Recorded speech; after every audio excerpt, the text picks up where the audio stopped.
All right, cool. We're here on our first podcast. So I'm here with Dave Nicholls to be exact. He is a stand-up comedian, used to be a registered nurse, or is a registered nurse, but not currently working in that field at the moment, and also a ex-MMA champ. Dave, you want to tell us a bit about yourself? Yeah, hey, so I run a nutrition blog on Instagram, and I have a huge interest in nutrition and health and fitness. Built up from my background as posted, I was a professional MMA fighter for about 4 years, and also as a registered nurse. And use those two things combined really got me a passion in nutrition, and now it's just kind of a thing I run on the side, and who knows what happens in the future. It could turn into something professional. We'll see. Cool. Now, Dave's Instagram page is your title is your It's Dave Danger Nutrition. Dave Nutrition. He's come up with some really good facts. And there's loads of stuff that we can delve into. But I'm gonna let Dave to get. He's had a few posts that are quite really good lately. One of the things that I like he posts about is basically how to use a sauna, good carbs versus bad carbs. Just general things like when to have food, things like dark chocolate or oranges. He's got all the stuff on his Instagram page. But yeah, so I'm gonna let Dave. We're just actually gonna go on through some of the stuff he's got on his Instagram posts, and yeah, we're just gonna try and make this educational as well as applicable for you guys, so you can actually implement it into your daily lives, because that's what we're here for. So Dave, if there's something you want to start going on about, that's perfectly fine. And yeah, if you want to have a little story behind it, by all means, go for it as well. All right. So at the moment, I'm getting really big into green tea. And green tea is kind of my thing at the moment. Now, the reason I really love green tea, there is just a heap of benefits for it. So technically, it is the healthiest thing in the world to drink. Now, really interesting thing is you'll get a better buzz as far as you'll be more productive and pick up your productivity better with green tea than you will from coffee or Red Bull or anything else like that. So the big reason is because there is a thing in green tea. It's an amino acid called L-theanine, and L-theanine kind of blends with caffeine, and the L-theanine is able to cross the blood-brain barrier and increases the activity of the neurotransmitter GABA, which kind of has an anti-anxiety effect, which is also a bit of a bonus. But the synergistic effect with caffeine means that your brain function improves, and you'll find that you won't get the real kind of buzz like jitters that you do from coffee, but you'll be able to focus way better and have a real good focus for the moment. I've got little kids who are not sleeping very much, and that's how I get through my day. Start off with a couple of big cups of green tea, and I can charge through it. Now, the best thing about this is there's no downside to drinking too much green tea. Oh yeah. So there's a big study in Japan where they followed. It's a region of Japan that's famous for drinking green tea. Yep. And they followed the people who drank 1, maybe 2 cups a day, and they followed the people who drank 5 cups a day. Okay. And the benefits just got better as they got to 5 plus a day, including that's all things. So drinking green tea, for example, if you drink a couple of cups a day, it lowers your all-cause mortality, so death by any set, by quite a significant amount. I forget the exact figures, but it's quite a significant amount. So green tea, it helps prevent cancer, it helps prevent gum disease, really? a whole of different things like that. So because of that, the more green tea you drink, the better. It's one of the few things, if you have vitamin C is good, but if you have too much vitamin C, you end up with ulcers and you end up with diarrhea and all sorts of other issues. Yep. Green tea, there's no downside to drink. You can drink liters of the stuff, Yep. And the benefits only get better and better and better. Okay. The other reason I really like it is post-workout. Now, this is really important for everyone who really wants to get into their strength training and stuff. So when you finish a workout, there's heaps of things on the internet that says you must have your protein, you must have your post-workout food within 20 minutes, 30 minutes, 40 minutes, depending on who you read. Yep. Now, I'm going to go against the grain. I'm a big fan of a couple of people. One of them is Ben Greenfield. Ben Greenfield is a guy who's rated the top 100 most influential people in health and fitness. He's got a master's degree in biometrics and a whole lot of... he does nutrition studies. He writes and tests a whole lot of things. He's done everything from, oh God, you name it. He's been involved in it and done the testing. Yep. Now, he's been working with a company and a group of scientists testing how the best way for recovery is for post-workout.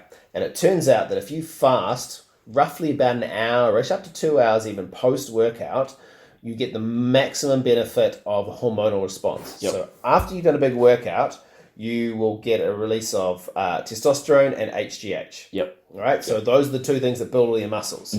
So what you want to do is have a fast post-workout. It doesn't have to be every workout you do, because if you have eaten before your workout, there's no need to get food into it afterwards. Like, no need to kind of chow yourself down, because your body will naturally replenish its glycogen stores and all those things recovering naturally because it's got food in there before. Yep. Now, if you get up first thing in the morning and you smash yourself with a really heavy workout, yes, you're going to need to eat something afterwards because you've got nothing in your system for hours and hours and hours. Yep.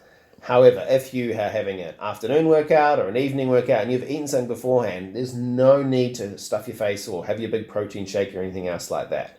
The protein you get throughout the day is an indicate of how much you need for the day. Like, you don't have to have it straight after your workout to get the benefits. As long as your overall protein throughout the day is at a certain level, that's all the important thing. I think it's about, I have to find out the exact figures. It's roughly about 2.5 grams per kilo, I think it is. 1.5 grams per kilo, which is fine, unless you're really trying to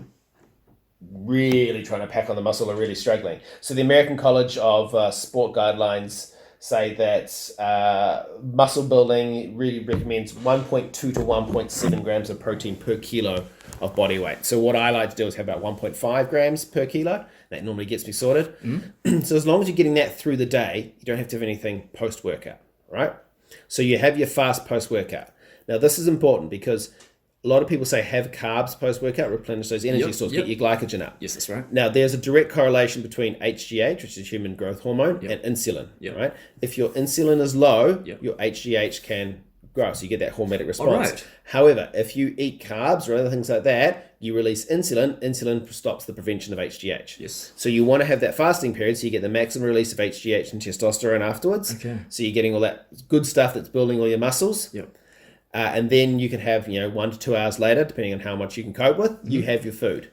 Now, this all links back to green tea, because green tea is one of the few things you can have post-workout and doesn't interfere with the fast. Oh, wow. Okay. Right? Yep. So, this is really good because it's a bit of a caffeine pickup. It's obviously L-theanine, helps you do that, but it's got really powerful antioxidants in it, right? And they help you metabolize fat and fight exercise-induced free radicals, right? Those exercise-induced free radicals cause the inflammation and muscle soreness.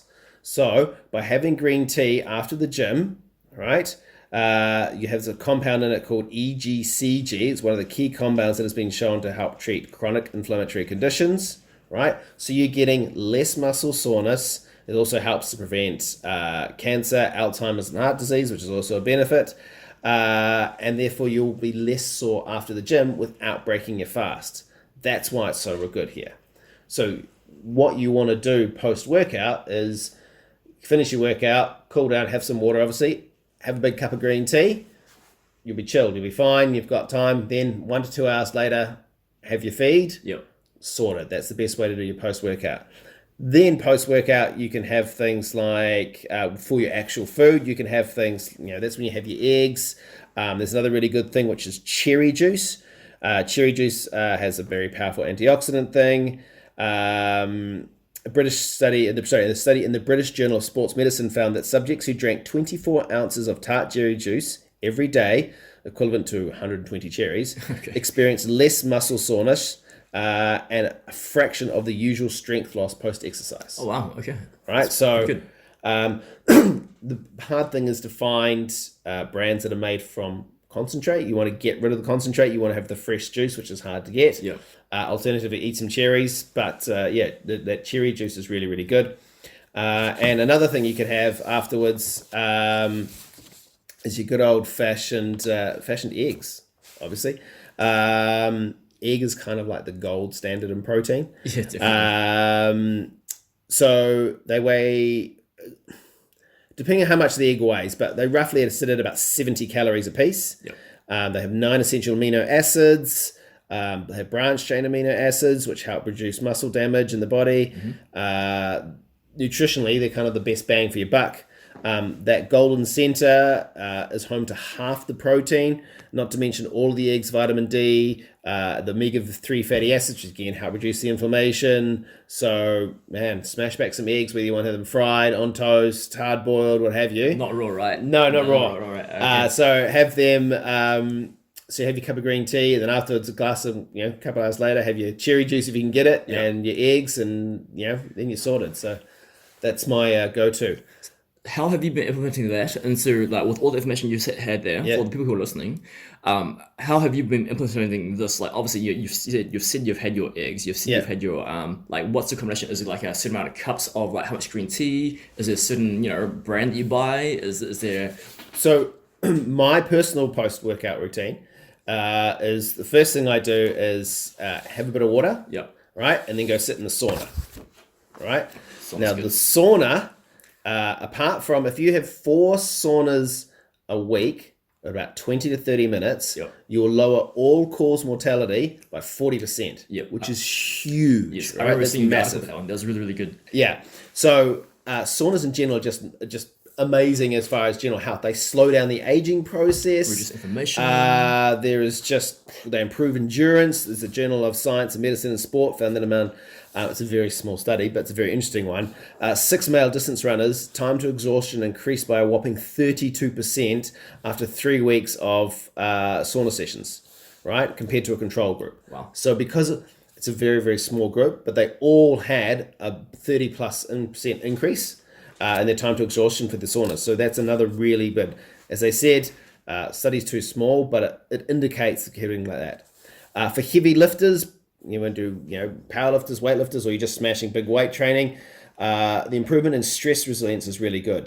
So Ben Greenfield likes to talk about how it improves your cardiovascular system, your capillarization, which improves blood flow to muscles, improves oxygen deliveries. The really good thing, however, is that spending 20 minutes in a sauna increases your HGH levels 2-fold above baseline. So that's 20 minutes afterwards, you can double that. And then they showed on the longer you can do it, the better. So they had some people do an hour long in the sauna, and those guys had 1,600% increases in their HGH levels. Good luck to me. So they have really positive benefits towards growth hormone and not the problems associated with the superphysiological, which is the basically injecting growth hormone. So it's kind of like not quite steroids, but you're getting benefits similar to, because essentially. The steroids is just testosterone, synthetic testosterone, or human growth hormone, and they put them in there because they make things grow bigger and better. That's right. So the best way you want to do that is to do it naturally, because then you don't get all the complications of that. And doing it naturally via saunas, fasting, all that, you're going to get the maximum bang for your buck. I guess it's like comparing natural methods of testosterone to non-natural methods.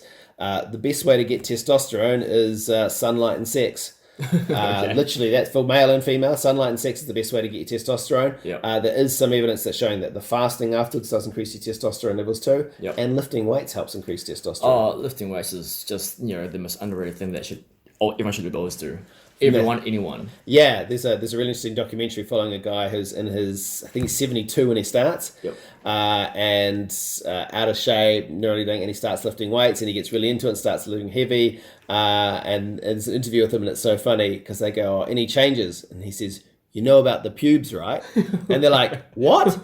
And he's like, I've started growing color in my pubic hair again, because he's got testosterone, and testosterone is what grows pubic hair. Yes. And so because he's starting to get testosterone back into his body, he starts to regrow pubic hair and everything. It's quite interesting. So yeah, have you finished your workout? Do your 20 minutes. After you've done your 20 minutes in your sauna, then again, have your green tea. Have your green tea in the sauna if you want. It's getting fluid in. That's what you got to do. Wait your hour to 2 hours. Have your eggs and your cherry juice, and that's kind of like almost the perfect post-workout routine if you can fit it in. How would you source your cherry juice? And also, green tea, hot cold doesn't really matter too much, does it? No, hot and cold green tea doesn't matter. See if you can get the good green tea. It's very difficult to find what's good. Yes, that's right. If you can get it and if you can make it, I put it into a teapot and then pour the hot water into it rather than just tea bags. Yes. But look, if you can get some nice tea bags, I think Chai Nui does an organic green tea. There's other ones out there. To be honest, most of the research that's done with some of the testing was just done with normal teabag green tea, and they've still wow. got most of the benefits. Oh, wow. However, Yep. my understanding is, and I haven't seen any really strong evidence to say this, but the more organic, the better the quality of the green tea, the better reserves you're going to get. But a lot of some of the testing that was done through was with just normal supermarket green tea, and they still got pretty good benefits. So it's not like it's absolutely terrible or anything else like that. The benefits are still there. So, sheesh, if you're really struggling to find proper green tea and you don't have a teapot with a strainer and all the rest of it, you can still do tea bags, especially if you get some of the nice green tea. Said some of the organic ones. I think Chai Nui do one, and I forget the name of brand. The other one that do some of the nice organic green tea. Red something. Yeah, whatever they are. So those are ones you can use with that. So that's kind of your post workout. The cherry juice, that's hard to find. Yeah, it's very rare. I just go googling around for it. Actually, if you do live in the Clevedon Farmers Market, someone sells fresh cherry juice there, and big bottles of it you can use there.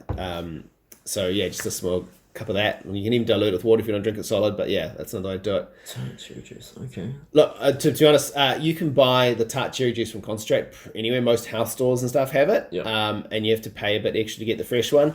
I've done one run with cherry juice as kind of thing, but sheesh, if you're on a budget or anything else like that, and for me, I've got kids and a mortgage, all the rest of it, I will have eggs, I will do... And do the green tea, and I can do that just fine and still get pretty significant results. Oh, nice. Okay, so that's not a bad way to pretty much, recover after a workout, really. Yeah. Okay. Wow, that's actually really good, Dave. And if for people who are listening and they want to implement in that particular, what you just said, is there any kind of like protocol or set measurements of, the egg or no, just as nothing long like as you that. get it in. Just have a few fried eggs, and have a cup, 1 or 2 cups of green tea, whatever you want, floats your boat, and you're off. There's no real. That's what I said. The benefit of green tea, you can have a cup in the morning or a couple of cups in the morning, get your brain focused, do your thing, and then have a cup post workout. Depending when you work out, and you're only adding the benefits. There's no negative no negative side effects to having that much green tea. So yeah, it's a bonus. But one thing I do want to talk about is. There's this belief that you've got to train every day, or you only have one rest day or anything, or you can't get big results. And I want to go back and quote Dorian Yates. For those who know Dorian Yates, I think he's 8-time Mr. Olympia, or he's 6-time. He's one of the most popular ones. Yeah, so he was an old school guy, and he had an absolutely phenomenal figure. And when he released his testosterone as steroid use, because they're always using steroids and everyone's open about it, you have to. He used his steroid use of what he used. People were saying, "Oh, it's bullshit, and you can't use that much," and because he was using such minimal amounts to get the body that he got. And people today say, no, he must be lying about it. No, I'm using double that and I'm not getting the results. But Dorian was a big fan of when you go to the gym, you smash yourself. And he used to smash himself. So he achieved one of his titles only training 4 days a week, which is pretty big. The 5th day that he trained was a cardio day, like a walking day. But so 4 weights training, and then 1 day where he'd get out and just walk to help, lean the fat off and all the rest of it. But he would have these sessions where he would just smash himself. So he, for example, I used a simplified version of his program. So what I did is I basically did upper body 1 day, legs the next day, rest day, upper body, legs, 2 rest days, restart. So that's how I did my one. And I got amazing results. So my upper body, I would come in and make sure you do sets of kind of around 6 or 7, and you should be fatiguing on the last one. So fatiguing is not, I just feel a bit tired or anything else like that. You should literally, if you're doing a bicep curl, probably only get halfway to 3/4 of the way up. You should be absolutely straining. That big. Last rep you hold off as an isometric contraction for about 1 to 2 seconds, like, and your whole body's shaking, and then you kind of put the weight down. As Arnold Schwarzenegger says, if you're not getting black dots in your vision, you're not training hard enough. So you really should be just really trying to smash out those sessions. Those big heavy weights, just really trying to grind yourself. This is for males and females too. Don't just think it's just a man thing of getting massive. You're not going to get huge and buff like this ones. You don't have, unless you really start eating specific diets, you really start, taking supplementation or really pushing yourself. Woman, if you lift heavy weights, you're most likely going to lean up. and look better. And there is countless pictures on the internet of women who have gone from 55 up to 60 kilos, but look worlds different using heavy weights. It's an amazing fat burner. If it was so easy to get mass and buff, you would see all these guys in the gym really, really mass and buff. But all you see in there is guys training their absolute heart out and not getting massive and buff. Because they're not doing it right, and it's years and years and years and years of heavy training, the right supplementation, the right eating, all the rest of it. If a woman goes out there and trains, and I've got a few of my friends who I've written them programs, got them on some nutrition, and they have just lost weight and toned, even though they're lifting really heavy, they haven't got big and buff and massive or anything else like that. So it's a big kind of urban myth. That you're going to get massive and buff and I don't want to look huge and muscly. You're not going to get that way, trust me. Unless you're really dedicated to it and really trying to put in the hours to try and get that way. Just lifting heavy weights, a couple of times a week, 3 times a week is not going to get you massive and buff. Yes. Now, even if you do this 4-time split program here and you do this for 3 months, 6 months, you're not going to suddenly be this hulking behemoth like the She-Hulk or anything else like that. You're going to be just fine, so don't worry about it. So anyway, back to the program. So upper body 1 day. Absolutely smash yourself. You need to make sure you have a minimum of 1 minute's rest between each set, right? Absolute minimum. Why is this? Because the first rep you ever do is the best rep you ever do, right? It's the one where your technique is the perfect one. It's the one where you're pushing maximum strength, you're getting maximum power, you're lifting the heaviest because you're the freshest, right? Recover. From then, each time you go, each rep after that, you're doing it less and less and less because your body's further under strain, your muscles are straining, you're sustaining the damage and all the rest of it, right? So you don't want to go and train when you're like really sore and or anything else like that. It's the same way between each set. So do your 1 set, give yourself a good couple of minutes to recover. So when you hit that next set again, it's a really strong set. And even if you have to slightly decrease the weight, if a little bit if you have to, but there's no point in doing 1 set, waiting 30 seconds, smashing another set, and then you can't quite complete that set, or you're really struggling, or your technique falters, or what have you. Give yourself that break between each one, so you're really getting your, for your bench press, for example, it's a really nice, clean, good technical bench press. You're using maximum power and strength in it. So give yourself that rest between it. Hopefully, if you rest, 1-2 minutes between each set, you don't need to drop the weight. You can keep that weight nice and heavy for all 3 sets, right? So you do that. You do upper body. Always do arms last, right? So you always want to do your major muscle groups first. So you want to do your chest, your back, your shoulders, your lats, traps, whatever like that. Do that first. You do arms last. Why do you do arms last? Because if you fatigue your arms early, say you start off with biceps or triceps, they then affect your ability to do other other major muscle groups. So when you're training, for example, your pecs or your back, you are using your arms, right? Often, so you want to burn them out. So at the end, you want to fatigue them out with the last little bit of bicep curls or tricep dips or whatever your choice is. There's no point in smashing those ones first and then finding out it affects your ability to train your major muscle groups. So do arms last. Then next day, when you go on and train, apart from deadlift, which will use a little bit of your arms and your grip strength and stuff like that, a lot of the leg exercises you can do won't really use too much of your upper body. So your upper body, it's kind of a rest day for your upper body, right? Then the next day, it's a rest day. Really important to have a rest day. You should be sore. And I don't want to do that. Okay. And you feel like you've really hammered yourself. So when you go back to the gym the next day after that, your upper body's kind of had 2 solid rest days. You can get back in there, hit yourself with another really good heavy session again. Same with legs. Give yourself 2 days off to recover. Hit that session again. And I know some of you listening to this will be like, no, I need to train 5. I can train 6 days a week, whatever that. You're not training hard enough, and you need to smash yourself in those 4 days, and you will find you will get results. I promise you. I know because I put this to the test, and I got really, really good results. The only supplementation I don't use any protein powders. I use some BCAAs for recovery. So I'd have them after my 1 hour, 2 hours, or I'd have it right before my workout. I have the drink before the workout. So therefore they're in my system. So afterwards, I still get my fast afterwards because the BCAA is in my system. And the only thing I use is I cycled 3 months of creatine. Now, creatine is one of those ones where it's not used properly by many people.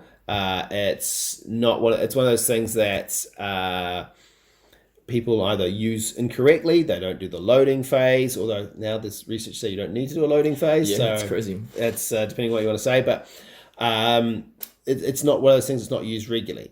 If you start using creatine, you have your phase beforehand, you use it for your 3-month period, then you stop, and you will notice really significant gains in your ability to smash yourself each workout and lift heavier weights, to the point where I lined everything up, did everything properly, did my creatine session, came back, and 2 weeks after I stopped using the creatine, my weights were going down because I just couldn't really push that through. Probably actually about a week after, if I'm honest. I really noticed it in my ability to really push myself, lift those heavy weights and smash it through. You just don't have the ATP that creatine provides. But also, not so much as with your weight training, it helps you with just explosive things like sprinting, if you're into your plyometric stuff.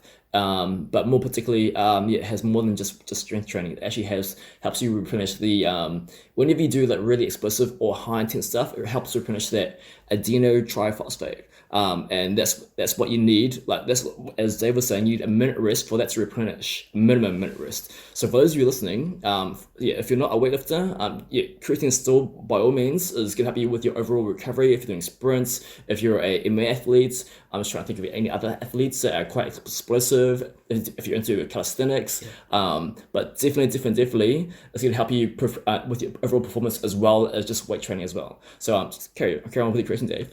Yeah, I totally agree. It's a wonderful thing if used properly, and you got to make sure you give yourself a break. It's not something you just use 12 months throughout the year. Cycle it through, give yourself a break, re-go it again. I forget what the exact evidence, but there was some evidence that continued use of it can have some negative side effects. But if you cycle it through properly, huge benefits, no negative side effects. Really, really good stuff.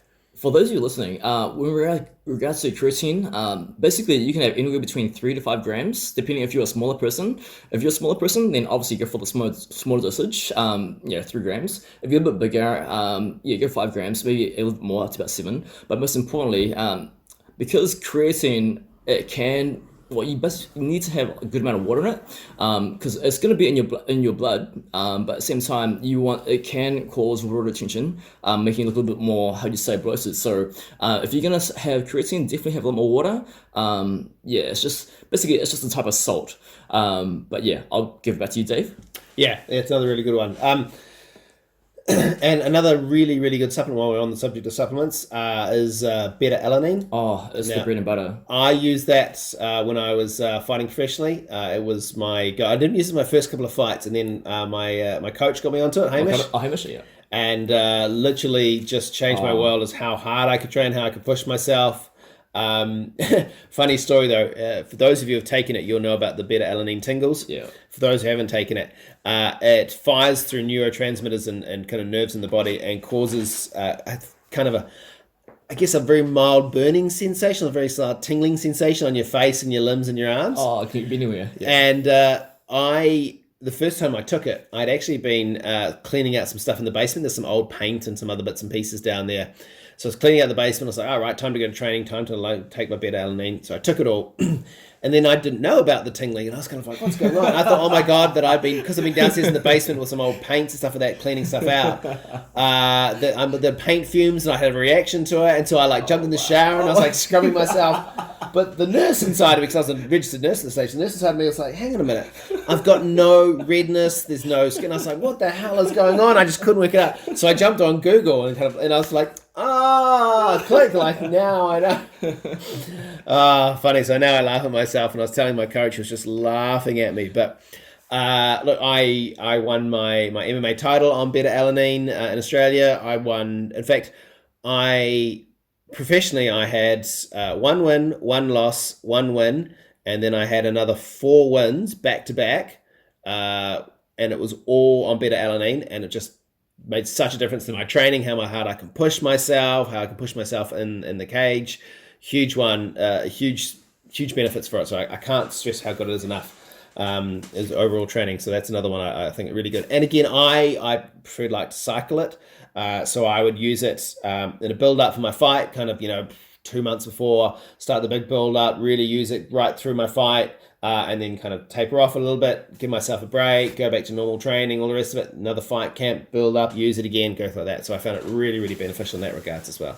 In regards to beta alanine, how would you say?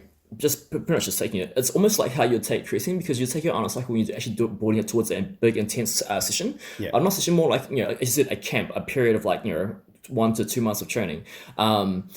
Most importantly, it's been used by a lot of top athletes. I know for a fact that the Super Rugby, New Zealand rugby players use it a lot in the stack, and they all use it. But yeah, definitely. What's one of those things where you start off with small dosages. It could be anywhere between, I don't know, 1 gram, could be right to about 5 or 7 grams. I made the mistake for something similar to Dave.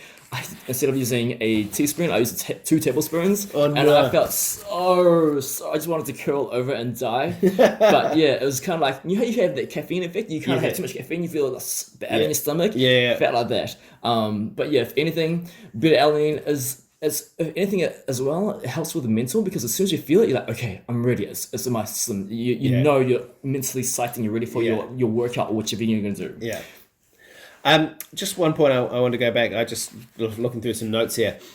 When I talked about fasting post-workout, so refueling the lost glycogen is only critical to your next training session. So you don't fast only if you're going to train again within 8 hours. So if you're having a morning training session and you want to train again in let's say 6 to 8 hours time again, that's when you need to have that post-exercise glycogen refueling, all the rest of it.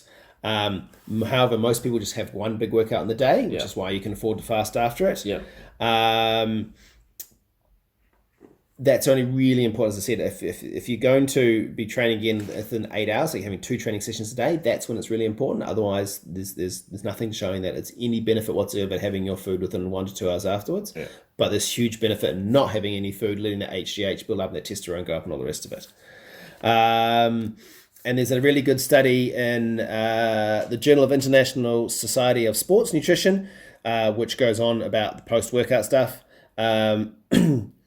And again here, the authors of the study reviewed that literature and found this mantra which is eating, you must have your food within 1 hour of your workout. This mantra is only well proven, but only when exercise is repeated again within 8 hours. So those who trained only once per day were getting adequate glycogen recovery, but the recovery was spread out over many hours. And starting the process of a post-caloric meal seemed to be absolutely irrelevant. As long as the total caloric needs were met during the next 24 hours, there was no additional benefit to having any food, including protein, shakes, and all the rest of it, within that 1 to 2 hour window post-workout. However, the authors found that, and then I go on, so I explained before that by having the fast afterwards, you increase the levels of HGH and all the rest of it. So don't get me wrong. If you have a post-workout meal, it's not going to do you any harm. It's just not doing any real benefit. The only time, as I said here, if an athlete, and I'm reading from the study, if an athlete is training fasted, then a post-workout meal is important. If an athlete is training multiple times per day, then a post-workout meal is critical. But athletes who train once per day get adequate calories throughout the day and then consume a solid pre-workout meal. Therefore, they are able to have that maximum benefit of having the fast afterwards. The fasting post-workout maximizes your hormonal response, HGH, which is directly related to insulin. That's the thing I explained before, which is why it's so important. So that's directly from the study, which is showing you why the post-workout meal, which is kind of this thing. I remember going to the gym in my early days and being told, you've got to have your protein shake with you, and you see these guys take it to the gym and they have it straight away afterwards, trying to scoff it on down. No reason to do that. And also it's a pain in the ass taking your protein powder, if you use protein powder. Taking it around, taking it to the gym with you, and then putting the water and all the rest of it. So it's basically, it was the culture, I mean, obviously, you kind of also seem to be hardcore if you had the protein shake after a while. You're like, oh, and then you have people coming at you, it's like, why are you having that shake? Like, well, I do this because it helps with my muscle. But at the same time, also, most importantly, it's not that important unless you're not having any protein in your diet whatsoever. If you're having a good amount of protein in your diet, the rule of thumb is 1 gram of protein per pound of body weight, which is by all means still a nice one to go by. It's going to help you with the overall shape. But with that being said, to be honest, protein shake straight after is actually not that crucial. I've gone times where I've actually like almost half a year without a shake after Yeah. a workout, and it's been fine, Yeah. But it doesn't have to be a shake. It has to be something within like a few hours after the workout. Yeah. Yeah. So just on protein powders. So you don't really need them unless you're struggling to get protein in. But if you eat fish, eggs, meats, whatever like that, you're going to get your protein in absolutely fine. Only have your protein if you're really struggling to get that. 2, and I'm one of those affected, it causes body acne in quite a few people. Oh, yeah. So regular use of protein powders increases acne. Yeah. And I'm one of the ones. So if I'm having my protein powder, which I now long don't use anymore, but when I was using it, if I was having it kind of 3 to 4 times a week through workouts, I would get body acne as a result of it. Oh, wow. Yeah, no matter what type I'd use a whole different range of brands, all the rest of it. I just noticed an increase in body acne when I used protein powder. As soon as I stopped, it went away. Oh, wow. Okay. Yeah. So, there is some anecdotal evidence only of increasing neck and facial acne on some people as well. Oh, okay. No evidence to support that. Just people kind of saying, "Hey, I noticed this when I use it," what have you. So. No, the things to bear in mind that just be aware of that fact if you do kind of notice these things or you hadn't really figured out why you're getting it, check those protein powders. And look, you really don't need them. As long as you're getting adequate protein throughout the whole day, Yeah. you don't need that. And so as opposed to 1 gram per kilo body weight is a good one. If you're really trying to push that muscle, 1.5. And I said the American Sports Nutrition Guidelines are 1.2 to 1.7 for trying to build muscle. So that. So moving a little bit away from that, another thing I really, I guess it's a pet peeve of mine, is people who don't understand calories, right? And people think, I understand calories, I know calories. So many people have a wrong understanding of what calories are, right? People think that there are good calories and bad calories or anything else like that, right? Yep. So the reason I kind of refer to this is there was 2 very, very good studies done. One was done by a neuroscientist, not by a neuroscientist. It was done by a nutritionist. Let me find his name here. I've got it through some notes here. Mark Hobb is a nutritional professor in the US. And so for 10 weeks, he ate 60% junk food. So that's lollies, Twinkies, chips, cupcakes, everything else like that.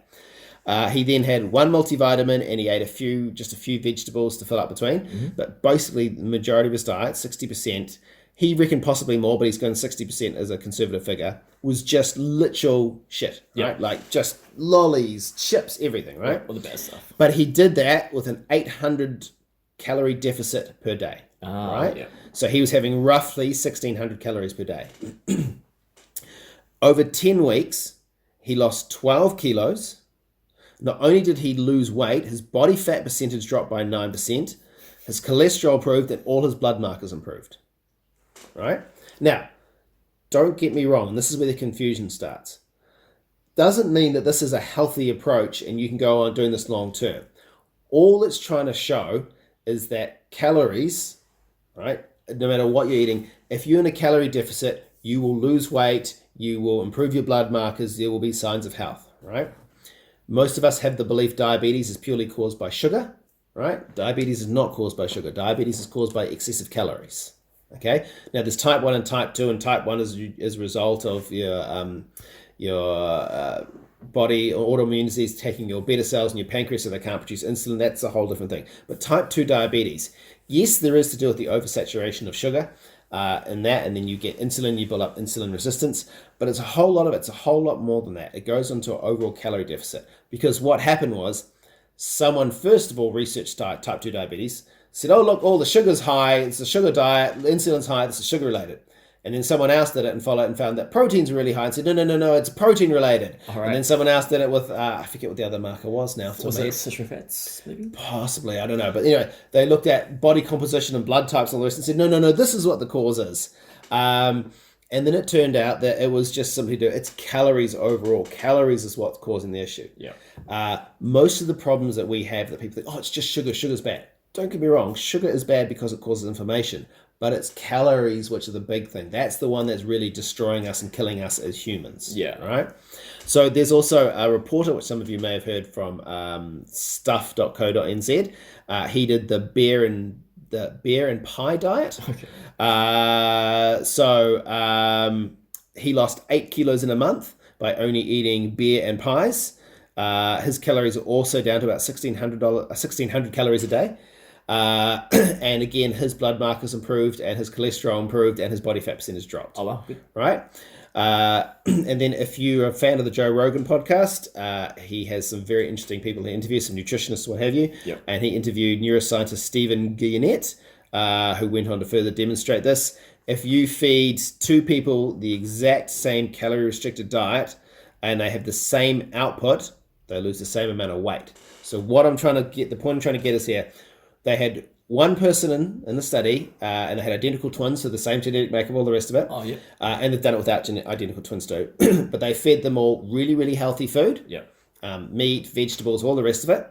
And then in the other one, they fed them lollies, junk, cupcakes, chocolate cake, all the rest of it. Yep. And they had the same calorie input and the same calorie output, and they lost the same amount of weight. Right? So calories in themselves are not healthy or non-healthy.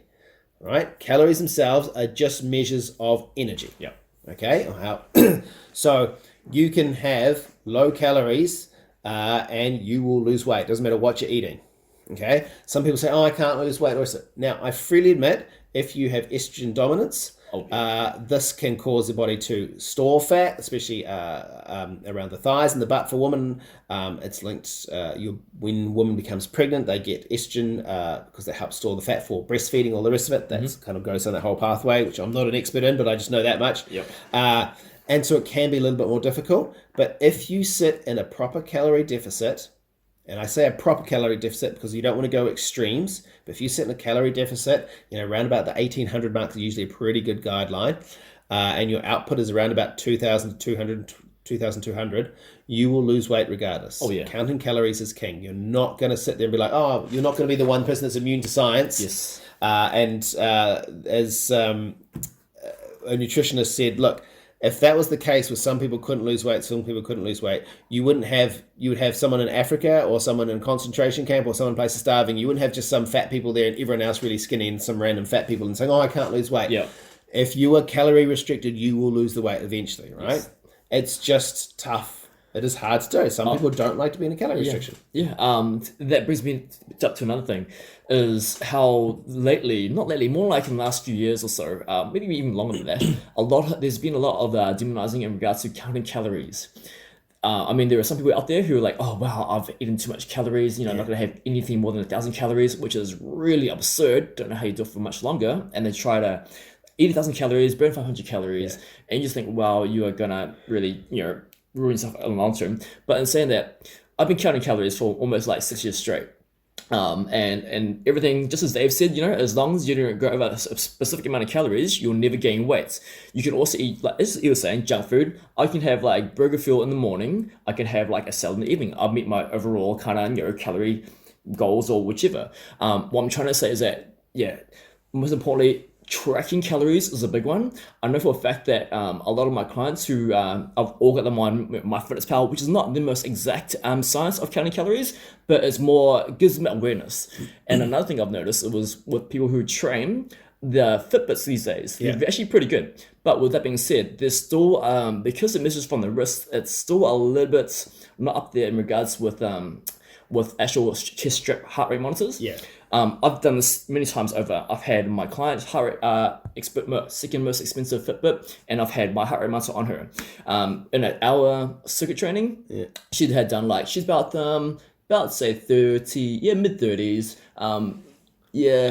Anyway, mid-30s, we did about circuit training for an hour. On my heart rate monitor, she did about 410 calories. Yeah. Fitbit said 610 calories. Yeah. And this is kind of leads to the, how would you say, overestimate the amount of calories you burn and underestimate the calories you eat, which we actually talked about a little bit before. Yeah. Sorry, I'll just get back to you, Dave. That's right. No, it's funny you say that. I've got a Garmin, which I use. Yes. And I love it as far as it gives me a good guide, roughly that, but it totally miscounts my steps at times. And it's funny, the heart rate, because I've sat there and counted my heart rate, and I've been at like 130, 140, and I'm looking at my Garmin, it says I'm at 90, and I'm like, hang on a minute. Oh, wow. Because it totally just doesn't pick up. It's just not that accurate. Unless you get one with a proper chest strap, then you're going to get a much more accurate heart rate. But one on the wrist, it's not that accurate. Yeah. But don't get me wrong, I'm not bashing Garmin. I actually really love my watch. It looks really nice. It doesn't look like a Fitbit or anything nice like that. It looks like a normal watch. It's great for the time. Love it. And it gives me a good guide. And I'm not trying to train for Mr. Olympia or body sculpting champs or anything else like that. I'm just enjoying my fitness. So to have a rough guide, okay, that's roughly how long I slept. That's roughly how many steps I did. That's roughly how many calories I burned, input, output. Gives me a good guide roughly for my workouts. That's all I'm worried about this stage. I'm not going to go. If I really was looking to train for some specific event or anything else like that, I might look at investing in another watch if I felt that was something I really needed. Yep. But for now, this is just a great way to get a good guide, and that's it brings alertness to how much you're doing, if not if not doing anything at all. Yeah, exactly. Yeah. So that's one thing I talked about: good carbs and bad carbs and all the rest of it. Right? Sorry, calories. So I'm reading ahead of my notes. I'm reading ahead. So we talked about the calories, and there's no such thing as a good calorie or a bad calorie. Calories are simply the measure of energy content of food, right? Doesn't, however, mean you can say, well, I can eat anything I want now, because you still need to get, you still need to have healthy diet. You need to get all the nutrients in, and you want to get good benefits, right? So the whole point is that you eat a good diet up to your calorie limit, around 2,000-ish is most people, or 1,800 if you're trying to lose weight or whatever you're trying to do, but with healthy food. Okay, and that's the difficulty, because I'll give you a really good example. So there was a study done, and it was done, I think, at Auckland University. Don't quote me on that. It wasn't a huge published study. It was just a small study done. And then basically they interviewed all these people, and they said how they feel about their gym workouts and exercise and all the rest of it. And what happened was, people feel that what they do at the gym massively over justifies their snacking and habits. Oh, yeah. So, for example, and there's another one done in the UK where this is the example they use in the UK study, and I can't remember the name of the study off the top of my head. So anyway, they got this donut that was worth, I think it was something like 200 to 300 calories in this donut. I think it was something along the lines of that. So they had this donut that was worth 300 calories, or whatever it was. And then this person went to the gym, and they worked out that they had to sit on the exercise cycle for 45 minutes to actually burn off this donut, right? Yeah. And so these people would go to the gym, and then they would go to the gym. They'd do a half-hour workout on exercise cycle or cross-train or whatever it was that, and then come back and be like, right, do you feel that you've earned enough to eat one? And they gave them a range of different foods, and what one did they think they could have? And most people in the study chose the donut because apparently it looked amazing. And then it was found out they would actually put them in, wouldn't put them in a calorie deficit. Their workout would put them in a calorie, over, put the calories over because of the donut. So what happened is someone will go to the gym, and they're like, oh, I've got this great workout, I'm going to go, treat myself and stuff like that. And then they have like a donut or a chocolate bar or something after that day, or I've been to the gym this morning, or I've done a walk, I can have that treat or that office piece of cake, what have you. Yep. And what they've burned off at the gym, that calorie puts them way over, and they end up having too many calories that day, and they sit there at the end of the day and go, oh, I can't lose any weight, I don't know why. It's because of the calories, right? So people really need to look at, think of calorie, I guess, as petrol. Right? There's no point in overfilling your car. It's going to cause problems. Think of it just the right amount of petrol to get your car from A to B for that day. And that's essentially what calories are. Just for interest sake, on average, 1 gram of fat in food is worth about 9 calories. Yeah. And protein and carbs is roughly about 4 calories. Yeah, that's about it. So you get some people, and they jump on the keto diet, have all this fat, and then gain weight and can't work out why. Yes. That's part of the reason why. So you really got to be careful with your calories there. Now, there's no such thing as good calories or bad calories. However, there is certainly something between good carbs and bad carbs. Okay? So carbs can be split into 3 main groups: sugars, starches, and fibers. Right? That's roughly it. Yep. And you'll hear things like simple versus complex and whole versus refined. And that confuses some people. No, that's absolutely fine. So here's a really simple way to remember it. Okay. Whole carbs right, contain fiber that is naturally found in food, hence whole fruit, potatoes, whole grains, etc. Processed is where they strip away the fiber to relieve the sugar, right? So sugar sweetened beverages, fruit juices, pasta, white bread, white rice, pastries, etc., right? They are processed. That's all it is. They're taking away the fiber. Yep. Okay?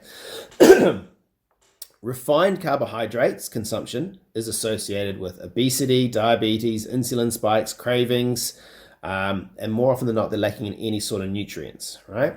There are now over 23 studies that show that low-carb diets cause more weight loss, improve various blood and health markers than standard low-fat diets, right? So carbs are not evil, right? It is highly processed carbs that are causing the problems. They're unfulfilling and leave you craving more. It's empty calories, right? Yeah. You're eating high sugary stuff, which has loads of calories in it and no nutritional benefit, but doesn't really make you feel sated like fats do, proteins do, all the rest of it. Yes. There are plenty of healthy carb options, and they're a great part of a healthy diet. It's just learning to eat the right one. Okay, that's kind of a simple way of looking at it. Because some people say, oh, all carbs are bad, so I can't eat any carbs. No, you can have carbs, look, any bit of fruit now and then, stuff like that. However, if you go for a low-carb diet, it generally means you cut out most of the junk food and most of the processed stuff because you're trying to cut out carbs. Yep. You can have a high-carb diet very successfully and lose lots of weight and be fine, right? There's nothing wrong with that.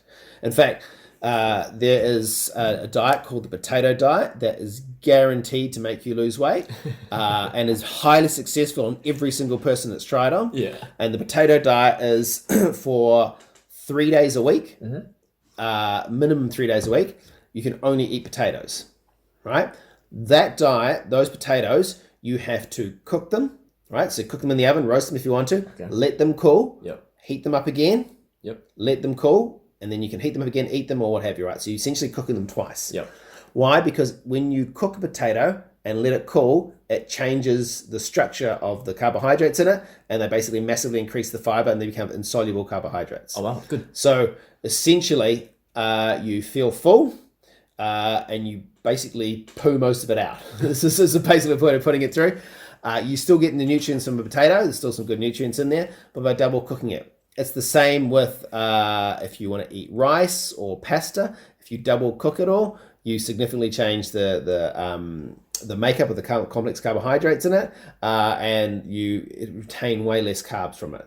So if you do have a passion for stuff like that, double cook your rice or your potatoes or other things like that, your kumaras and stuff like that, and your pastas, and you can change things around that way. Oh, that's awesome. I double cook my kumaras all the time. Yeah. Oven it and then reheat it for dinner. Yeah. So you're essentially changing the makeup of the carbohydrates set.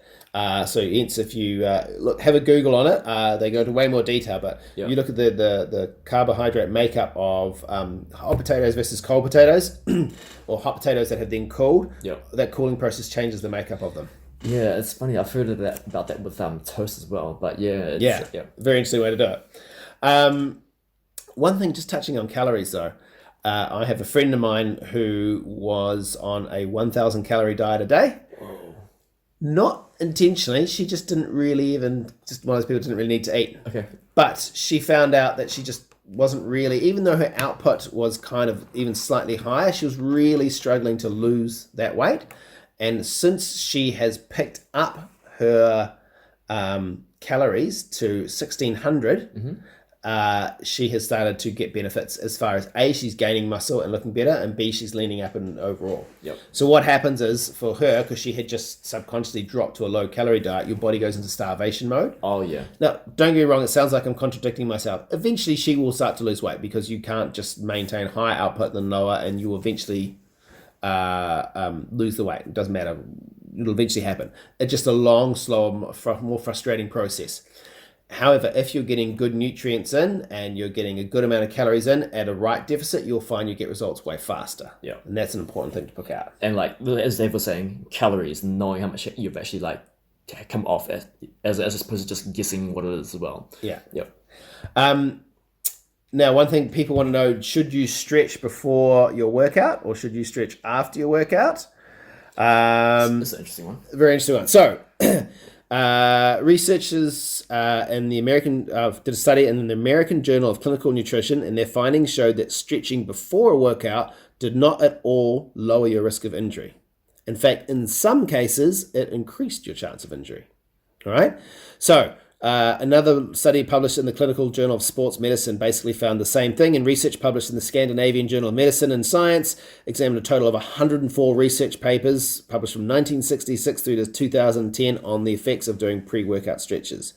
They found that a static stretch held for around 90 seconds reduced muscle strength by 5.5%, decreased muscle power on average by 2%, and reduced the explosive muscular power by as much as 3%.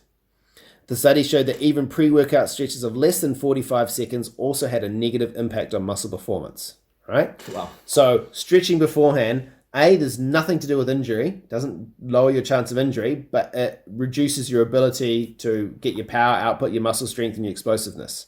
Right? The best way to do this is active movement or dynamic stretching seems to be the best way to warm up. Increases blood flow and doesn't seem to have any negative benefits. So jump on your rower or your whatever it is, your cycle or so that, do a bit of that. If you're feeling particularly tight, do a bit of dynamic stretching, which is stretching through movement. So leg swings, moving your arms around and around, and then click into it. Yep. I'm going to add on top of that one. In regards to how do you say pre-working out, getting better. Well, not so much getting better, more like actually getting primed for your workout. As Dave was saying, doing a dynamic movement, like say if you're doing a chest press sort of day, a chest workout, just do like a bunch of light, push-ups, or even like on a push-ups on a elevated bench, just priming it up, just do even like between 2 sets of 15, just to warm up, nice and slow, controlled, not heavy. That's really beneficial.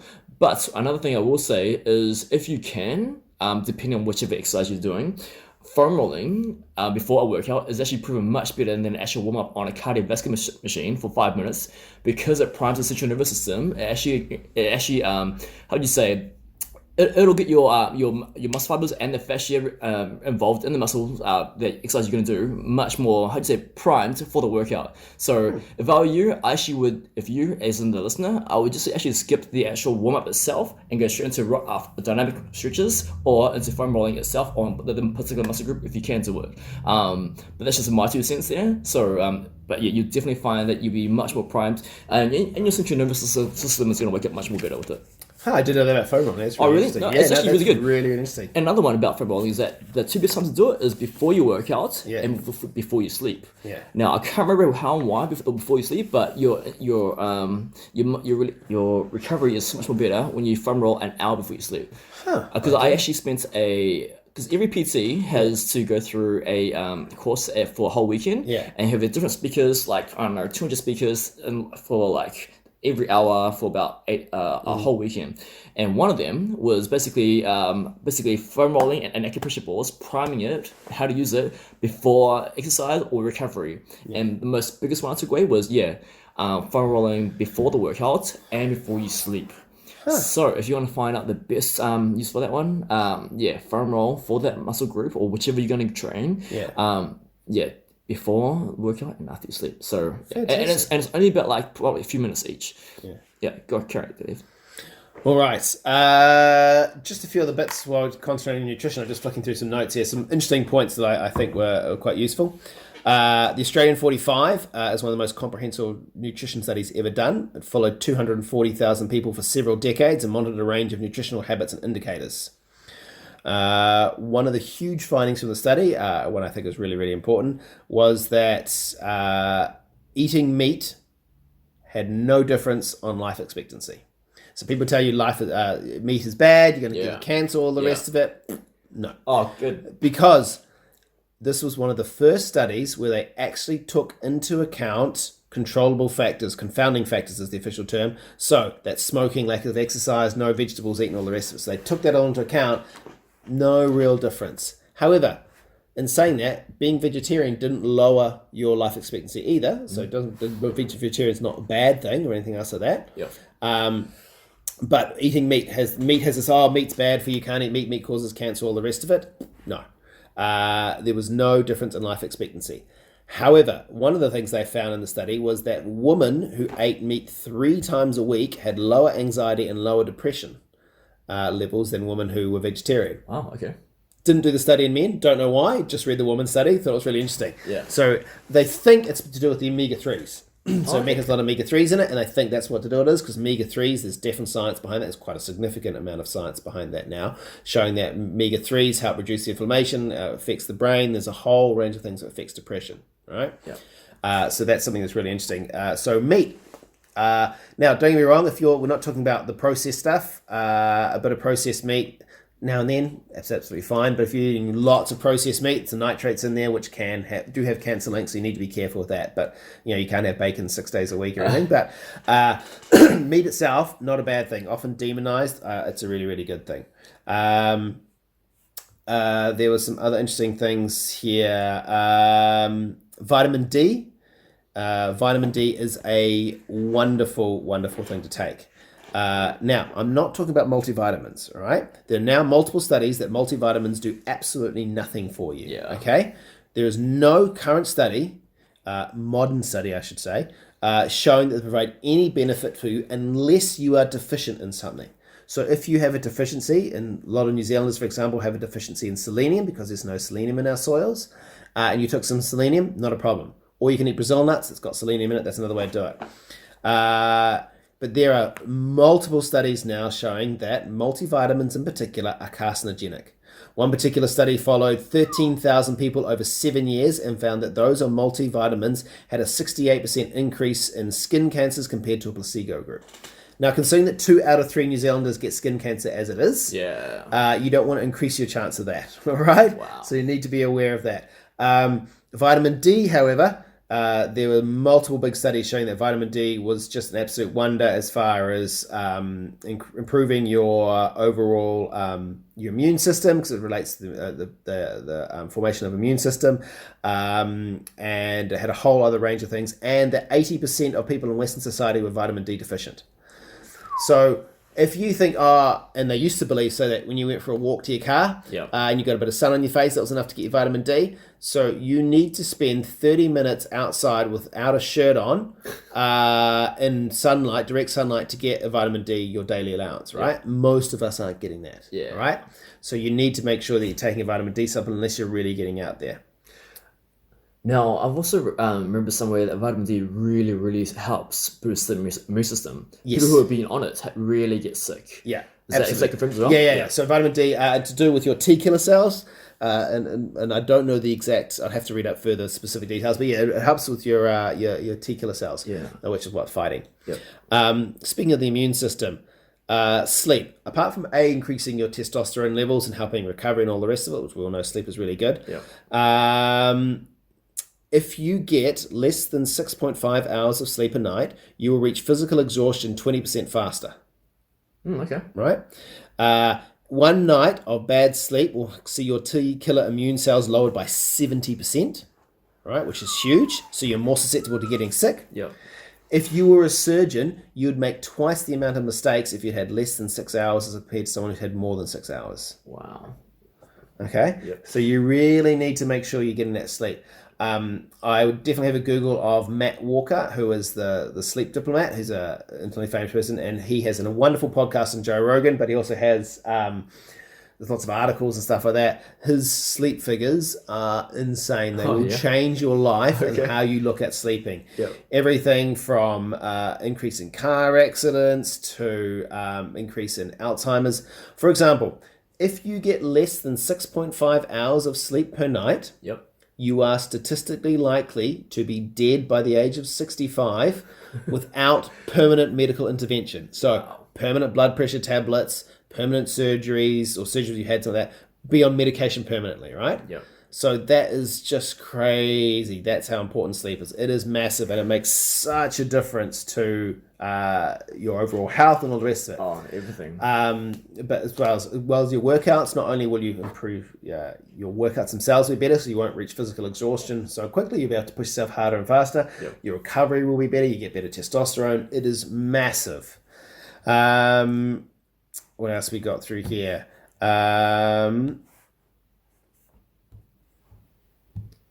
Dark chocolate. This is something I thought would be really useful to some people. So there's 2 studies, quite decent ones, showing that eating 6 squares of dark chocolate, so it has to be over 70% though. Right? So that's really important. So it has to be over 70%.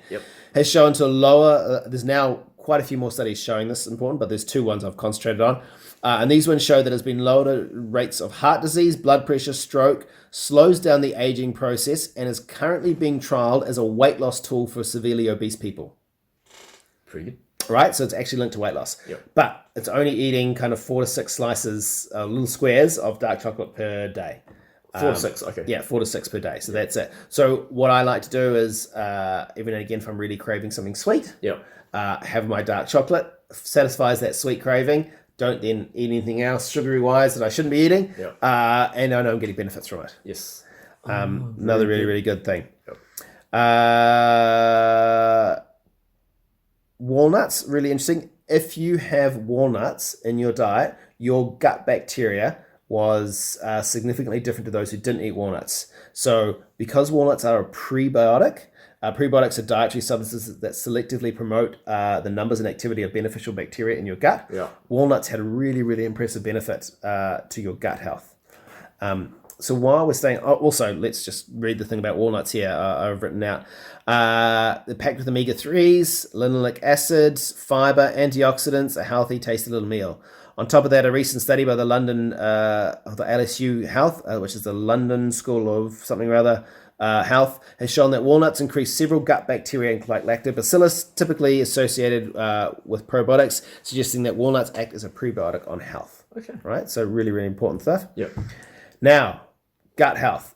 So incredibly important. Not only is it linked to your brain as far as your overall mental health, it's a change to your immune system. There's just everything.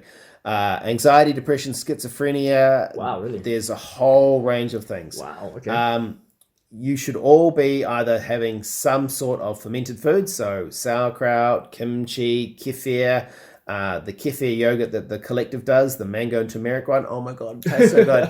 Having done that regularly, I notice my overall health, how I feel as far as energy levels are different to when I'm taking a probiotic to when I'm not taking one. Like noticeable impact on that. Okay. So there's another one called VS. Is it VS number 8? VS number 1? Another one online. It's really good. And there's a whole range of different ones, but really, really good ways to get your gut that. Dave, I just want to get back to the sources of food that promote gut health. So you said there was kefir lime. Yes. Yeah. Just you rehash the other ones as well. So kombucha is another really good one. Yep. All your fermented foods, so your sauerkrauts, your kimchis, anything fermented wise. Are we talking sourdough? Sourdough bread, that's another really good one. So sourdough is one of the best ones because the bacteria in it gets rid of nearly all the gluten in it, which is really good, which people say, I'm not gluten intolerant. Gluten still causes inflammation in your body. Everyone essentially is intolerant, it's just various levels of it. Some people get really, really bad effects from it. Some people get very minimal effects from it. I'm one of the lucky ones, I get minimal effects from it. I don't have to eat gluten, but I try and avoid it because I know it just causes inflammation. So it's one of the best breads to eat if you really got a thing for bread. Man, mate, I don't think anyone really knows, but since Easter, I've pretty much been on a sourdough diet. Like I've had pretty much half a loaf of sourdough almost every single day. Perfect. But with that being said, I didn't realize that it had the check it. Just for those of you listening, sourdough, low GI. That was awesome. I didn't know that.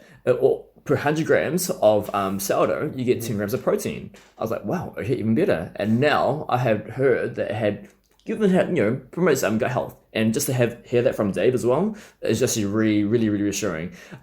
Just so you know, I'm one of those guys, sourdough, toasted peanut butter and jam, and I'm good, I'm happy. That's my dessert, really. Yeah. Carry on, Dave. Just one thing, I missed one little thing about the sleep, which I think is really, really, really good here. So if you're having trouble sleeping in your workout, at the 27th Annual Meeting Associated Sleep Professionals, and also published in the Journal of Sleep, shows that exposure to sunlight during the day has a significant effect on how well you sleep at night, which is weird, right? Okay, interesting. So people who work in offices with natural light compared to people who worked in offices with artificial lights, on average slept 46 minutes more per night. Wow, that's huge. Moreover, it turns out your body is specifically wired to responds to sunlight better between 6 a.m. and 8:30 a.m. So 30 minutes of direct sunlight, sunglasses free, specifically to your eyes, but also to your body if possible, helps start setting your circadian rhythm for the entire day. Yeah.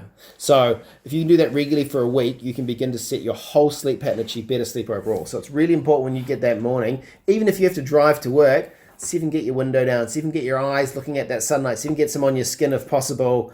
You also get some vitamin D, which is really great, but it sets up your whole sleep pattern for the whole day, which helps you then sleep more at night. Now, when we say, like, just for those who are listening, how long would they need to be outside once they wake up to be in that sunlight? How long would they be, like, I don't know, 5 minutes? Is it a few minutes? So in this one here, 30 minutes of direct sunlight, sunglasses free, between 6 a.m. and 8:30. Now, bear in mind, a lot of that can be through your eyes. So even just going out and looking at the sunlight, the direct sunlight on your eyeball, because that's what flicks the switch in your brain, which helps set the circadian rhythm. Yep. So getting some on your skin, even better. But if you can't, like you're stuck in work, like I have to go to work every morning, even if you just get your window down, but try and get that direct sunlight. It really helps wake you up. First thing you do in the morning, you get up in the morning, go outside, try and get some sunlight on your body, get through. If you can do 5 minutes, that's so much better than 0 minutes or anything else like that. If you kind of hide in your house, go straight out in your car, drive the sunglasses on in the morning, get straight to work, go inside, don't see any sunlight. If you can sit outside, get a bit of sunlight, draw on your face, even through a window if need be, but get a bit of sunlight on you, preferably direct, obviously. But if you sit there, get some sun on your face, get your body woken up. Take 5 minutes outside in your car before you get in the car, drive to work, take 5 minutes outside again. Milk that sunlight. Yeah, milk that sunlight, get the most of it. Will make a difference on your sleep, really will. One thing that Dave wrote in one of his posts that I really like and actually have implemented is, like, to get better sleep is basically you want to have the room as dark as possible. Yes. For me, I had like a little a little light on my stereo that kind of showed, I don't know, just like a little back beam of light, just to light up the room in case I need to go to the toilet at nighttime. But one thing that I'm trying to get to is that in one of the posts that Dave actually put up is, your skin, even when you close your eyes, you're not seeing the light, your skin actually has light receptors. Exactly right. And that just blew my mind. I actually didn't realize that. So I made a point to black out everything and just to not even touch my phone until my alarm went off, because if you think that you're awake, your body can trick you. You can wake up at like 3 a.m, you feel wide awake, but really you're not. You pick up the phone and it says like 3:30 in the morning, then you go into like a bit of panic mode, you don't sleep well. But if anything, black out everything, and just don't touch the phone. Yeah, it's actually a really good point. Some people feel if they put a sleep mask on and they can sleep during the day. No, having the room really dark makes such a difference because you have light receptors all over your body. So that's a really, really important thing. Cool. All right, well, some other interesting little facts here. Where's that one I wanted to show you? All right. One interesting one here. Some people feel you have to have cardio to reduce heart disease or anything else like that. So there's a 4,000 person study done by St. George's University in Granada, and that in their study, weight training was better for heart health than the equivalent time running or walking. However, both showed very, very beneficial results when it came to doing both. All right. Yep. So both strength training and aerobic activity appear to be heart healthy, even in small amounts at a population level. However, static activity appeared more beneficial than dynamic. Patients who did both types of physical activity fared better than patients who simply just increased a level of one type of activity, right? Yep. So basically that means doing a mix of both was the most beneficial, but if you just lift weights and love weights and don't want to do any cardio and people say, oh, you're going to damage. No. It's still very, very healthy for you. Yep. It can really get your heart rate up as well. Like Exactly. weight training, if you're really pushing yourself, just the way Dave was saying, like how Dorian Yates was saying, like you're actually fatiguing, you can't actually pull a bicep curl barbell dumbbell anywhere past halfway. That's max intensity. Definitely. Just comes back to the intensity as well. Yeah, for sure. So one really interesting thing, and this is pretty much taken directly from Dr. Rhonda Patrick. Now, Dr. Rhonda Patrick is a scientist, a nutritional scientist who is very, very well respected around the world. She has her own podcast, Found My Fitness, which I highly suggest you follow on Instagram and Facebook because she posts some amazing articles and has really good summaries of them. She's done numerous podcasts on Peter Attia, Joe Rogan, all over the show because she's such an absolute amazing man of knowledge. When you listen to her podcast, you need to sit down with a pen and paper because she just blows your mind. Oh, wow. Everything from vitamin D in the womb being linked to autism to a lack of vitamin D in the womb. Yeah. She covers such a wide range of things. Anyway, I'm going to read out something which is virtually transcribed from what this, and it really explains cholesterol and why sugars are bad and why saturated fats aren't bad, but why having both is crazy bad. Okay. So now, people often don't understand cholesterol very well, or they just kind of know high cholesterol is bad, low cholesterol is good type thing, but they don't really understand what it is. So let me explain, and I'm going to read this out because it took me ages to write it, and it's a really, really good explanation. When your cells are damaged, doesn't matter what cell, but when your cells in your body are damaged, they need cholesterol to repair themselves. So cholesterol isn't a bad thing. It's used to repair cells. Okay. The liver that releases this cholesterol onto an LDL protein. Now, you would have heard things like HDL cholesterol, LDL cholesterol. Yeah. Those are just ways to explain what levels of cholesterol are. Yeah. That's not the type of cholesterol. Cholesterol is traveled by LDL proteins and HDL proteins, right? But we just call them LDL cholesterol, HDL cholesterol, because it's just a way to describe it, right? Mm-hmm. So anyway, this LDL protein then transports the cholesterol to the cell where it repairs. Afterwards, you are left with small LDL particles that are now free receptors, okay? So you've got this LDL protein that's carried it through. It's dropped off its cholesterol. It's now got receptors free for things to bind to. Yep. Okay. Now, just keep that in your mind. In your gut, if you eat a heap of sugar and no fiber, a lot of the healthy, important gut bacteria that rely on fiber to survive begin to starve. Okay. This is why you need to eat fiber. It's really, really important because it feeds a whole lot of gut bacteria which relate to all sorts of things. Okay. Yes. So if you've got no fiber in your system, this gut bacteria begin to survive. To try and keep themselves alive, they begin to eat the mucosal lining of your gut. Wow. Okay. So you essentially begin to the bacteria is a whole ecosystem. It's being starved. It's got no fiber, so it eats the mucosal liner of your gut. Okay. This causes a term many of you would have heard, leaky gut, because now things can get through the gut because there's no mucosal barrier there, right? This allows things to go through into your bloodstream that would otherwise stop. In the meantime, the bacteria that live off sugar proliferate and go crazy, right? So they're just suddenly going everywhere. They're not really a good bacteria. You don't really want too much of them. They're the ones that give you sugar cravings. So when you sit there and you get sugar cravings, you think, oh, my body wants sugar. That's that gut bacteria saying, hey, I want more sugar because I want to proliferate and grow. They're the ones that are controlling. Essentially, little people inside your gut are controlling your brain. They're sending that through. Wow. Okay? Yep. Right. So these ones here that live off the sugar proliferate and go crazy, and your immune system then intervenes to get rid of some of them, right? So your immune system's like, holy shit, we've got way too many of these gut bacteria. We need to get rid of them, right? The byproduct of killing these cells, because your immune system comes in and starts killing these bad bacteria, the byproduct of these is endotoxin. It's the outer shell of gram-negative bacteria. So the bacteria that live in your gut that eat a lot of sugar are gram-negative. Don't worry about that term. It's just a way to describe them. Yep. We're not going to go into that. And the shell of them, which is the byproduct, then leaks into your bloodstream because the mucosal layer protecting it has been eaten away by the starving bacteria. Okay. Now, these elicit an immune response, and part of your response is your liver to release a heap of LDL proteins. Okay. Right? Yep. Now, these are the ones that carried the cholesterol we talked about before. Yep. Also, you've got the ones that have carried cholesterol to cells floating around free. Right? Now, because these endotoxins are bad, they cause inflammation, all sorts of other problems, what your body does is that it uses LDL particles to bind to them to soak them up, right? Mm-hmm. Because endotoxins can make you very sick. Now, bear in mind, this is a very simplistic explanation, but it's one that most people can understand. So you've got these bad endotoxins floating around in your body because your sugar bacteria has been eaten by your immune system, byproduct of the shell of this floats in your blood. Your body's like, oh God, this is really bad stuff. It can make me sick. I'm going to bind it to all my LDL proteins, right? So they bind to those LDL particles. Now, your body can't kill them, right? But they're bound to the LDL particles.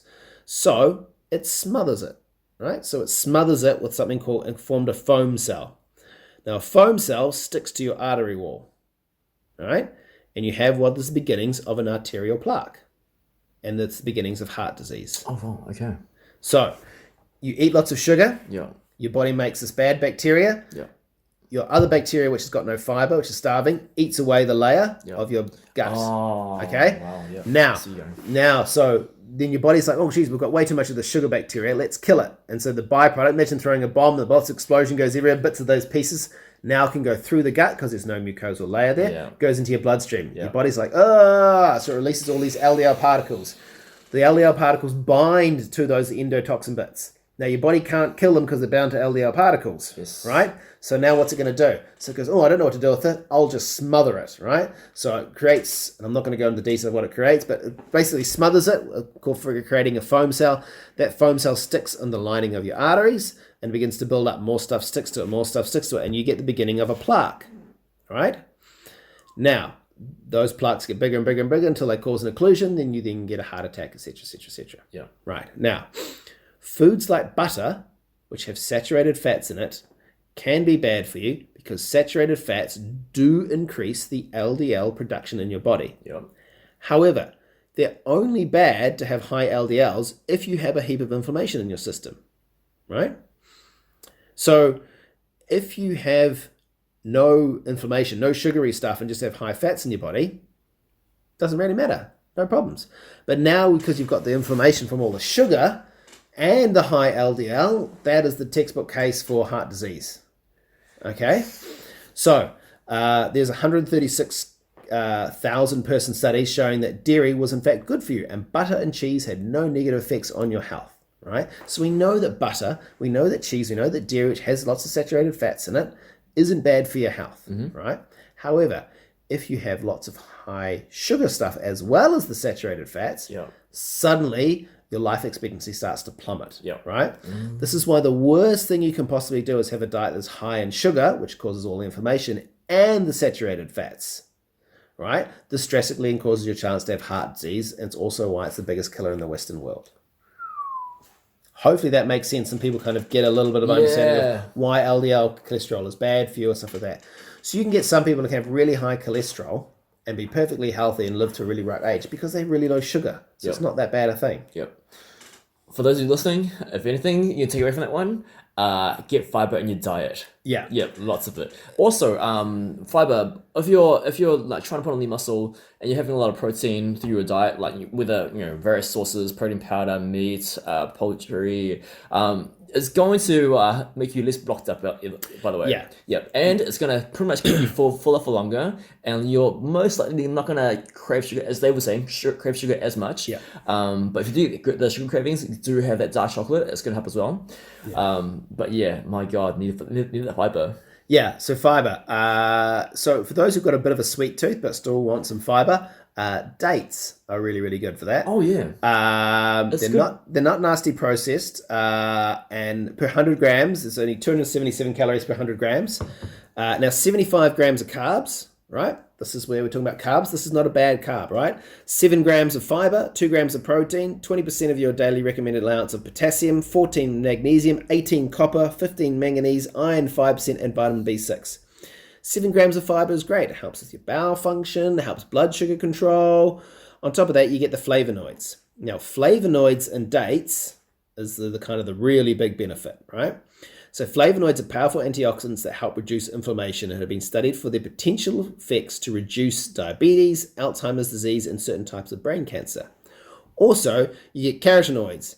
Carotenoids are proven to promote heart health. They also reduce the risk of eye-related disorders, such as macular degeneration. And finally, you get phenolic acid, which is known as an anti-inflammatory and lowers the risk of cancer and heart disease, right? So dates, a great way. Again, a snack with high carbs, and people go, carbs bad. No, you can have a few dates, snack on them.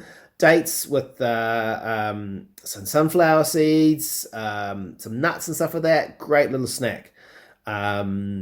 talking about seeds, pumpkin seeds have been linked in several studies to not only lowering breast cancer rates significantly, but also bladder and prostate cancers.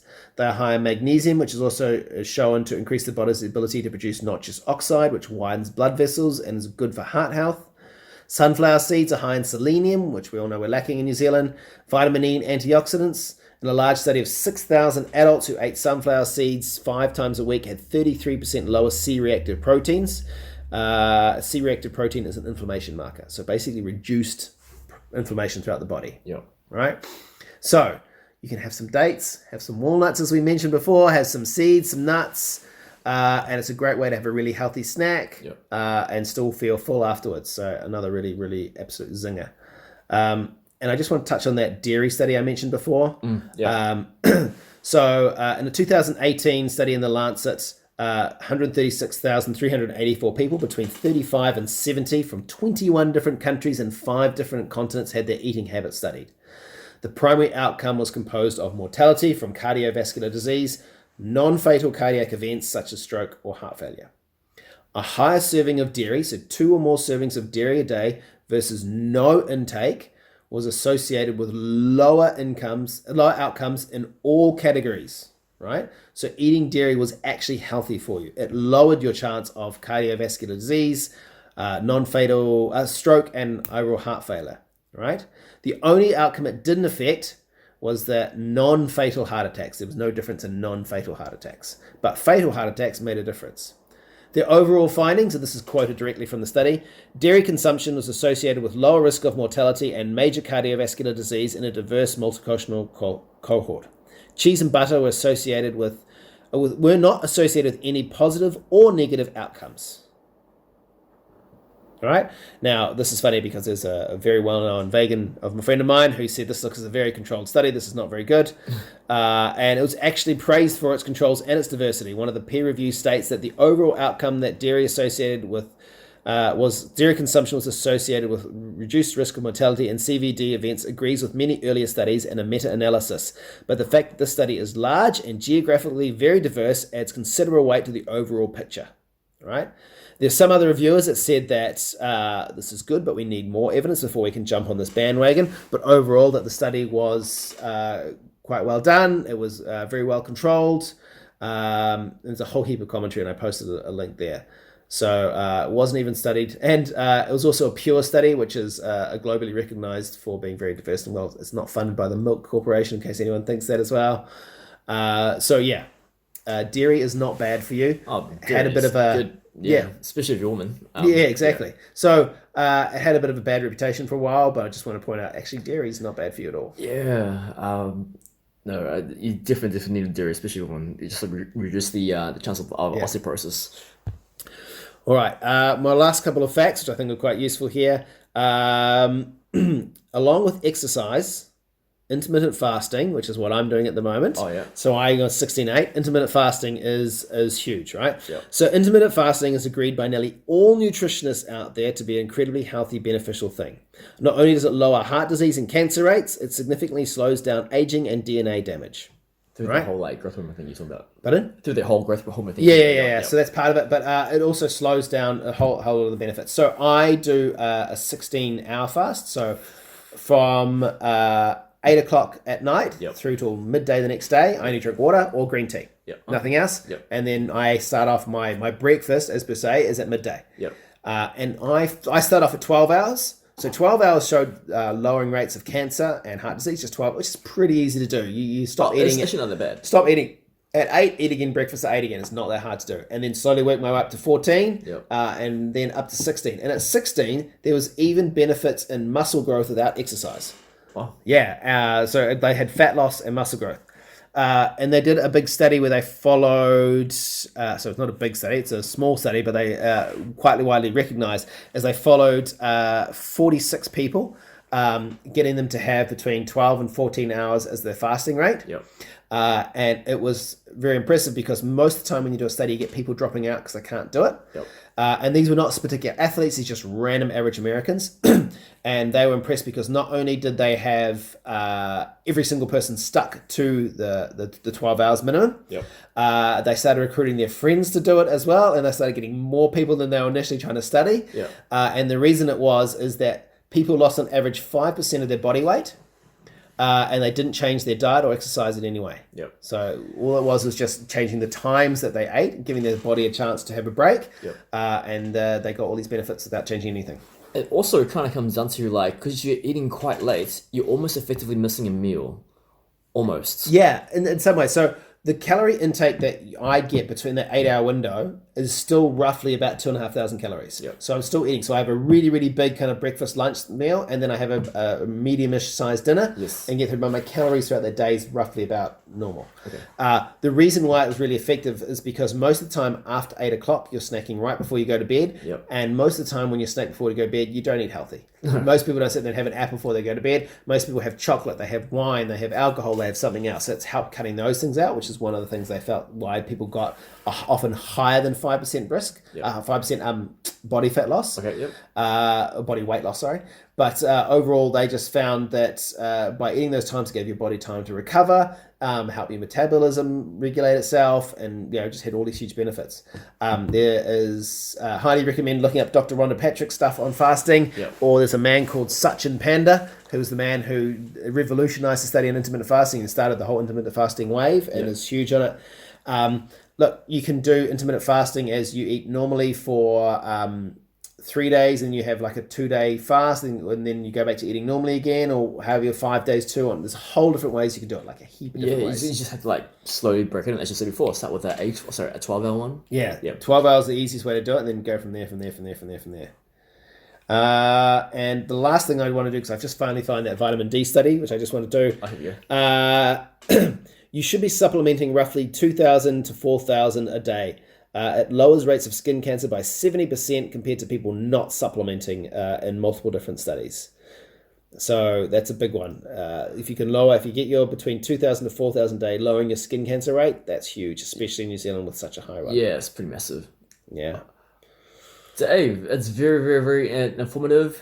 Little posts. You've got there on your page. Yeah. Definitely look forward to the next stuff you got coming up. The biggest one for me was the sleep one. That really just blew me away with the whole like having to black out everything else because you have light receptors on your skin. Yeah. That was blew my way. But yeah, and if you guys liked what we had today, and by all means do comment, and if there's something you want us to touch more on, with this time Taylor's more like kind of health benefits / foodish nutrition. We might touch more on training next time, but yeah, definitely really good facts. Might hopefully help enlighten, create awareness of certain things, what to have, not to have, what to try in regards to, even like intermittent fasting, just trying that. If there's anything you want to take away or leave anyone thinking about, Dave, by all means. Yeah, look, hit me up on Dave Danger Nutrition on Instagram. And feel free to ask any questions or anything. Otherwise, stay tuned. There's more stuff coming. All right, cool. Thanks, guys.